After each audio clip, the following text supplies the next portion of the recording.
All right, in this connections assignment, they're asking you to evaluate something. Now, as we look at this question, it asks us to evaluate this. A equals -4 plus 3 times x squared divided by 5 divided by 2.5 when x is 3. Now, when they say something like that, when x is 3, what they want you to do is replace all of the x's with a 3, and then we calculate the number. Now, we're going to have to be really careful here and follow order of operations. That's the tricky part. So, since x is 3, we are going to replace this x with a 3. So, let's take a look at what that looks like now. We have -4 plus 3 times 3 squared, that's where our x was, divided by 5 divided by 2.5. Now we have to follow the correct order of operations when we do this. Okay, so order of operations tell us we do exponents first. So the first thing we're going to have to do is this 3 squared. 3 squared means 3 times 3, which gives us 9. So now we have -4 plus 3 times 9 over 5 divided by 2.5.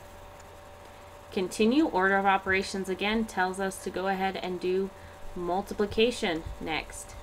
Okay, we have addition, multiplication here. We can also go ahead and do this division in the bottom on that same step. So in the top, I go ahead and do my 3 times 9, which now gives me -4 plus 27. Divided by, I'm going to do the bottom portion also, 5 divided by 2.5 is just 2.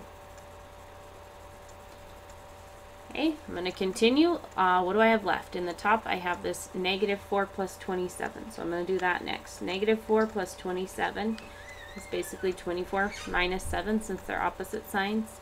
That gives us 23 divided by 2.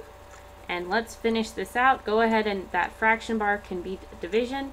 23 divided by 2 is 11.5.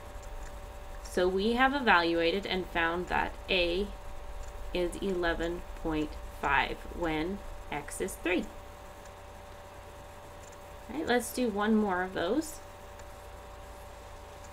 Okay, so this is the same equation that we had, but this time they want us to evaluate when x is 1.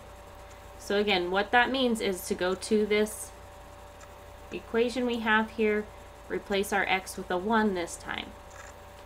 Okay, what does that do for us? It gives us that A is equal to -4 plus 3 times 1 squared over 5 divided by 2.5. Again, we have to follow the correct order of operations, which says we always do exponents first. So I do the 1 squared. Be very careful, do not do 2 times 1. 1 squared means 1 times itself. So 1 times 1 just gives me 1. And then on the bottom I still have that 5 divided by 2.5. In the next step, as we continue on here, we go ahead and we multiply. 3 times 1 gives me 3. So I have -4 plus 3 all over 5 divided by 2.5. We continue. Oh, I'm going to go ahead and do that. The addition in the top. -4 plus 3 gives me -1. I'm also going to go ahead and do this division in the bottom. They're separate parts of the fraction, so I can do those at the same time. 5 divided by 2.5 gives me 2. If you want that as a decimal, you can go ahead and divide. -1 divided by 2 is -0.5.